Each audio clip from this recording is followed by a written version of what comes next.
नमस्कार, मैं हूं नेहा शर्मा। आप देख रहे हैं कार्यक्रम आध्यात्मिक ज्ञान चर्चा।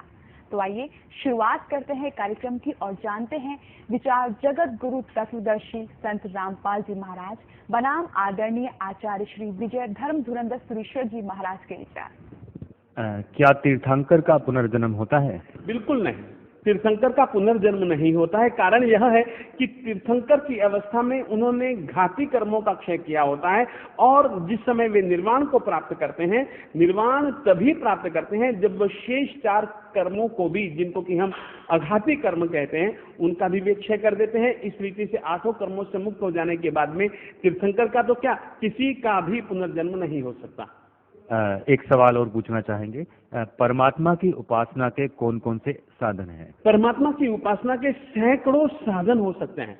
हाँ, वैसा प्रत्येक साधन उपासना पद्धति का साधन कहलाएगा जिसके कारण से, जिसके माध्यम से आत्मा मालिक के पास में जाकर के आसना बैठ सके, ऐसी उनके नजदीक ले जाने वाली पद्धतियां, वह ले जाने वाली पद्धतियां उपासना कहलाती हैं। और ऐसी पद्धतियां एक नहीं, अनेकों, प्रत्येक परंपरा के पास में है। हाँ, एक बात कहना चाहूंगा, उपासना में सबसे ज्यादा प्रमुखता अगर किसी चीज की है तो वो भक्ति की है, और भक्ति से उपासना की ओर वह बढ़ता जाता है। अतः मैं यह जरूर कहना चाहूंगा, भक्ति मूल तत्व है, उपासना की भक्ति जड़ है, उपासना की भक्ति बीज है, उपासना की, यह जरूर कहना चाहूंगा। क्या आप जी की साधना श्रीमद् भगवान महावीर जैन जी के मार्गदर्शन अनुसार है? देखिए, मैं इतना कह सकता हूं, मैं समर्पित उनको हूं, उनके कहे अनुसार जीना यह मेरा लक्ष्य है। परंतु मैं सत्य इतना ही कह सकता हूं कि मैं कोशिश करता हूं। हाँ, कोशिशों में अधिकतर मेरा अधूरापन है, वह भी मैं स्वीकारता हूं। परंतु मेरे इष्ट वे हैं, मेरे लक्ष्य वे हैं, मैं उनको अपने जीवन का सर्वस्व मानता हूं, ये कह सकता हूं। परंतु उनके वचनों पर चले बिना मेरी मुक्ति नहीं है, इस तरीके से भैया मैं जरूर मानता हूं। और मेरे लिए कृतकृत्यता, मेरी धन्यता भी वही है कि मैं परमात्मा की आज्ञा के अनुसार, उनके निर्देशों के अनुसार चल पाऊं। नहीं चलता हूं, नहीं चल पा रहा हूं, अधूरी कोशिशें कर रहा हूं, ये बात मैं स्वीकारता हूं। ये थे आदरणीय आचार्य श्री विजय धर्म धुरंधर सुरेश्वर जी महाराज के विचार। और आइए अब जानते हैं जगत गुरु तत्वदर्शी संत रामपाल जी महाराज के विचार।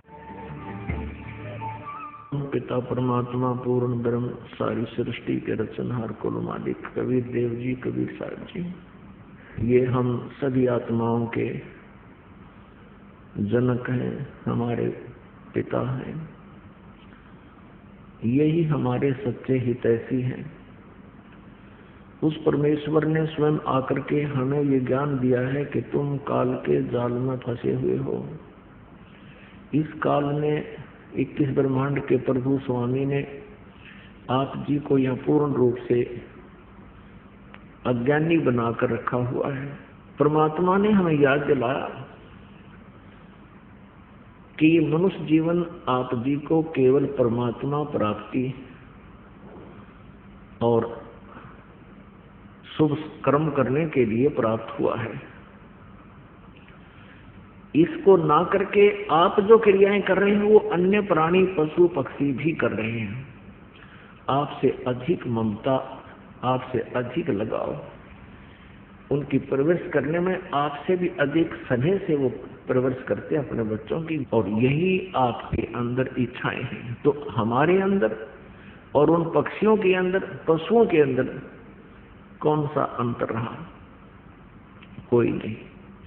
परमेश्वर कबीर देव जी ने आकर बताया है, मानुष जन्म पाए कर जो नहीं रटे हरि नाम, जैसे कुआ जल बिना फिर बनवाया क्या काम। पुण्यात्माओं, आज हम मनुष्य हैं और मनुष्य जीवन में हमें विशेष सुविधाएं प्राप्त हैं। हम ये सोचकर भी कंफर्म नहीं कर पाते कि हम पशु बन जाएंगे, हमारे ये विश्वास होता को नहीं। ठीक है, कहते हैं अपनी बुद्धि काम ना करे तब किसी समझदार से सलाह ले लेनी चाहिए। तो परमेश्वर ने तत्वदर्शी संत बनकर के यहाँ लीला की और ये ज्ञान बताया कि तुम्हारे साथ ऐसा ही बनेगा। जो परमात्मा हमें संदेश देकर गई। और ऐसा करोगे तो फिर इन आपदाओं से आप बच जाओगे।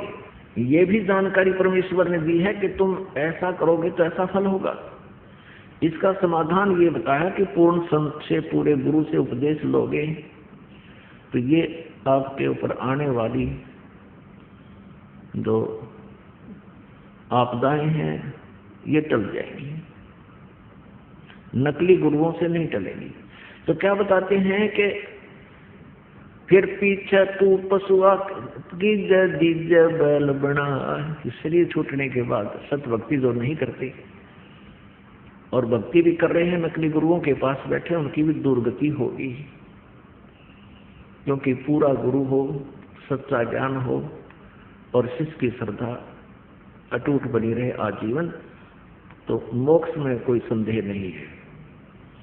मर्यादा में रहे, मर्यादा तोड़ देने से भी आपको लाभ बिल्कुल नहीं होगा।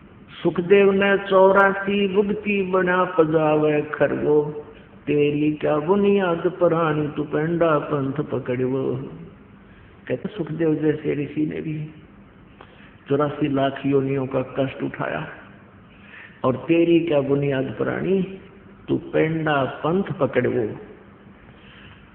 पेंडा यानी वो मार्ग, वो पथ, वो रास्ता, वो सत साधना ग्रहण कर जिससे तेरी ये दुर्गति छूट जावे।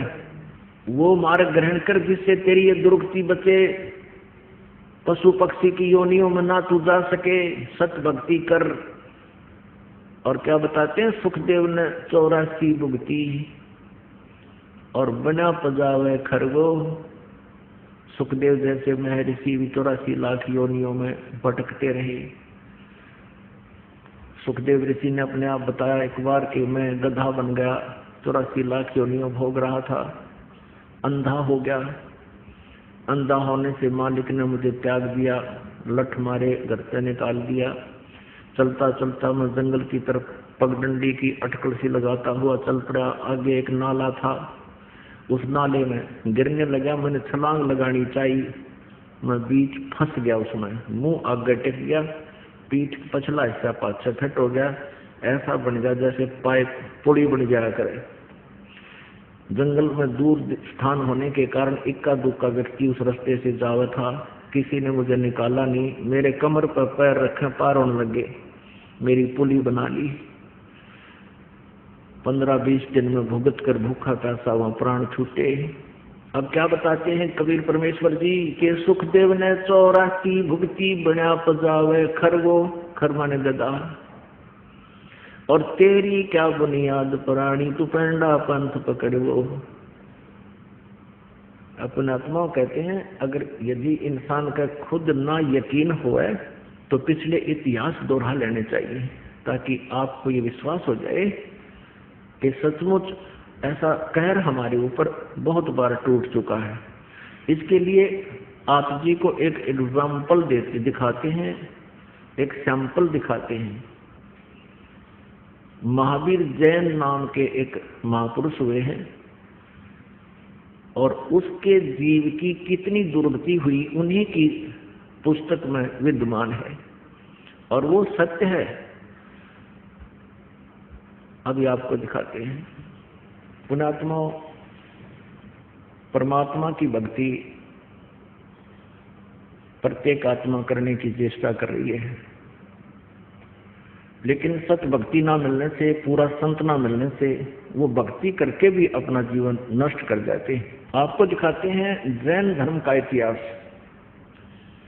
पुण्यात्मा इस प्रकार तुलनात्मक तरीके से हम देखेंगे, इसको आलोचना ना जाने।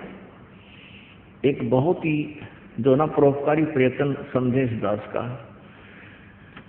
आलोचना वो होती है जो झूठी निंदा करे, किसी के बारे में बुराई करके उससे दूर करने की चेष्टा करे अपने स्वार्थ सिद्धि के लिए, नहीं परमार्थ के लिए। जो इन महापुरुषों की जीवनी में लिखा है दास केवल पढ़कर सुना रहा है और आपके रूबरू भी कर रहा है। कोई नो सोचा भी, क्योंकि पहले हम भ्रमित बहुत कर रखे हैं इन्होंने। सदग्रंथ कुछ बताते थे, ये उनकी सच्चाई ना बताकर हमारे को गलत ज्ञान सुनाते रहे। हमने सोचा ये विद्वान पुरुष हैं, सच बोल रहे होंगे। इसलिए दास चाहता है कि दूध का जला हुआ छाछ को भी फूंक मारता है। तो इसलिए सदग्रंथों के भी आपके रूबरू साथ करा रहा है। और आधुनिक जो टेक्निक है, जो परमात्मा ने आधुनिक तकनीक हमें दी है, प्रोजेक्टर की भी, ये इसीलिए दिए हैं दाता ने, ना पहले कौन इनके समझ में आई। ये मनुष्य सत्र की ये खोज नहीं है, ना 4 युग हो गए आज तक कोई विमान बना पाए, ना कुछ और नहीं करा। ये एक रेडू में 6 खेतर जोड़ के रथ बना कर घुमाया करते, पीतल का ढल जाया करते। तो ये इसलिए दिया परमात्मा ने कि आप जी परमेश्वर पहचानो और पीछा छुड़वाओ, क्योंकि अब ये पीक टाइम आ गया भक्ति का, या बिचली पीढ़ी चल पड़ी और अब पूरे विश्व में ये ज्ञान फैलेगा। इसलिए परमात्मा ने सुविधा अभी 10-1 वर्ष से दी है, पहले नहीं था ये टीवी चैनल वगैरह बहुत कम, एक ही होता।